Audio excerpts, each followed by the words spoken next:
Have you been missing the adventure and fun of Disney as much as we have? Do you want to walk around the World Showcase at EPCOT, just snacking all day and having drinks? So do we. But the best we can do is try to make some of that magic in our own backyard. So how about you guys come along and see what happens when we drink around the backyard, right here on Toasting DW.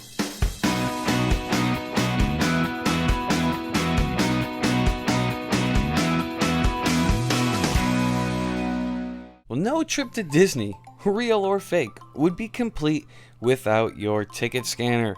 So get those magic bands on, but no need to use a finger. Coronavirus and all, we don't need those biometrics.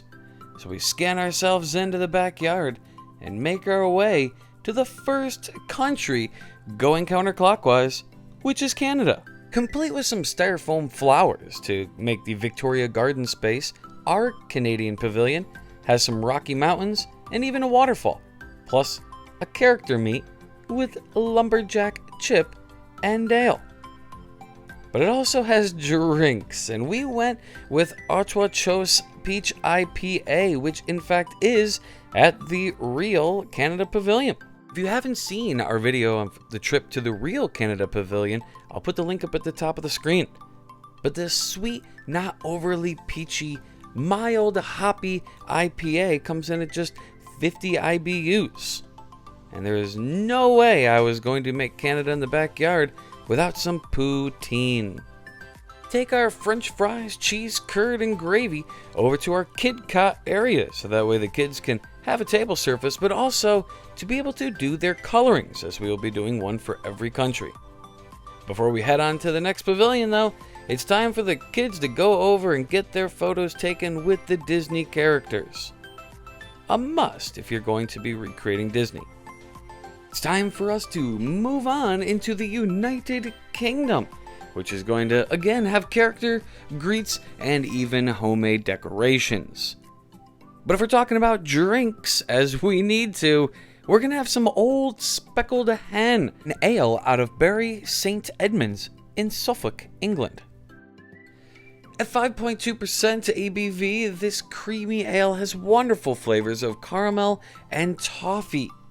And since it's an unusual beer, or at least for many of us, make sure you go on your Untapped and add it to that list that we've been growing for months together. Also, make sure, in my backyard anyway, that the kids meet Merida and one of her bear brothers before snacking down on some sausage rolls. This super easy to make snack was very much enjoyed by the kids at the KidCot area while taking care of their United Kingdom coloring sheet. But before we move on, a quick little lesson. Elizabeth Tower is the name of the tower. The clock is the Great Clock of Westminster, and inside there are 5 bells. The largest is called Big Ben. Next is the International Gateway, which has been getting a lot of attention these days due to the Skyliner or Skyliner popcorn buckets. Still, it had to be created in our backyard if we were doing this right. And now we can move on to France. France, of course, adorned with an Eiffel Tower, but more than that. You've got the Belle Sing-Along, you've got some beautiful flowers, you even have an Aristocat to meet, and even a Ratatouille ride opening before the actual Epcot ride. As far as drinks, well, Kronenbourg 1664 is the easiest option to get at ABC Liquor in my own hometown. This easy-to-drink lager at 5.5% is the same one we had at the Riviera video, link above. This crispy and light-bodied beer paired wonderfully with our French bread, brie, and ham sandwiches. We took those sandwiches yet again to the KidCot, did a little drawing in preparation for our sing-along, the Belle and Beast Disney sing-along, and in fact, we did on my impressive cell phone. The Eiffel Tower in the backyard stood only 5 feet. Sadly, that's just shy of the over 1,000 feet of the actual Eiffel Tower. And don't you forget about Marie, one of Duchess's lost kittens in Aristocats. I'm Amelia from from DW Kids, and this is Ratatouille. Well, you guys heard it. It is time for the Ratatouille trackless ride to debut in our backyard, which was set to open this summer in the French Pavilion of EPCOT. Let's go to Morocco. That's right, we're heading to Northwest Africa and Morocco. As you can see, there's some decorations of carpets, some wildlife, and of course a princess meet opportunity. So we could meet Princess Jasmine right in front of the Moroccan archway, which is inspired by the one at Epcot. I went with this rather than building a minaret that looks exactly like the Elizabeth Tower.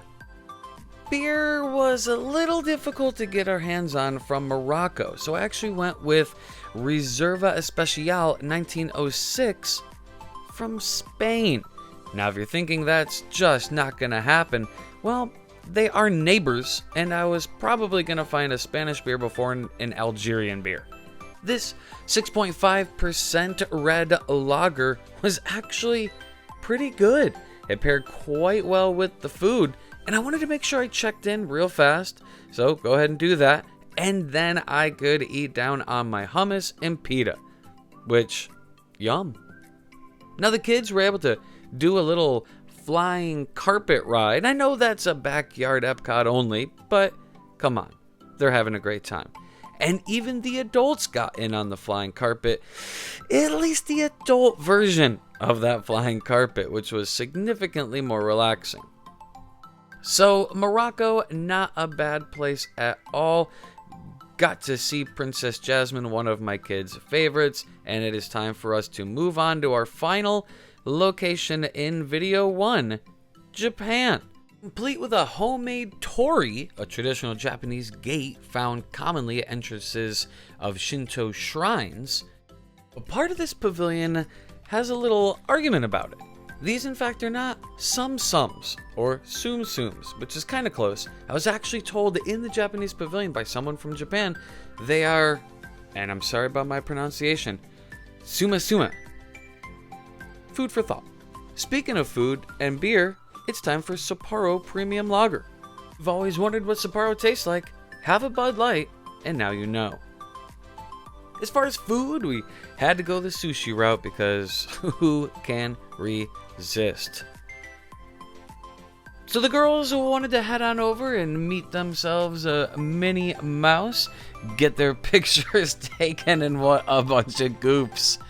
So guys, we want to thank you for watching part 1. For those of you who are following along, you will notice that we are about halfway through.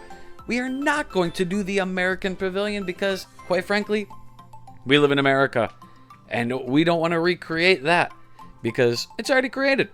So make sure you check into part 2 and watch the second half of this backyard adventure, which was enjoyable. We got to meet some characters, we got to enjoy some decorations from different countries, and we got to premiere a ride before Disney.